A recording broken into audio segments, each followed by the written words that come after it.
seperti apa kemudian Kemenak mencatat data warga yang sudah menikah namun belum memiliki dokumen pernikahan seperti itu? Ya, jadi setelah kehadiran saya di sini, kita punya program melakukan pendataan terhadap warga yang belum memiliki buku nikah. Itu dilaksanakan di semua KUA di Kabupaten Maluku Tengah, dan itu datanya cukup signifikan. Kita dapatkan kurang lebih ada sekitar 5 ribuan yang tersebar di seluruh Kabupaten Maluku Tengah ini yang belum memiliki buku nikah. Alasan belum memiliki buku nikah itu yang pertama, pada waktu mereka menikah tidak mencatat atau tidak tercatat di KUA.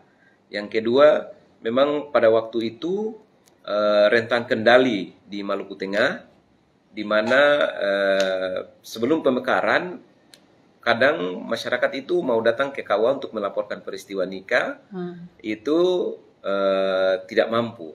Yang berikut, kita juga menyadari bahwa memang ada oknum-oknum di KUA pada masa itu memang masih nakal. Kita mengakui itu. Nah, dari situ kita mengambil langkah, dari pendataan itu kita mengambil langkah untuk melakukan koordinasi dan kerjasama kita dalam bentuk MOU dengan pemerintah daerah, Kementerian Agama, dan Pengadilan Agama melakukan MOU dalam rangka menjawab kebutuhan masyarakat terhadap buku nikah itu.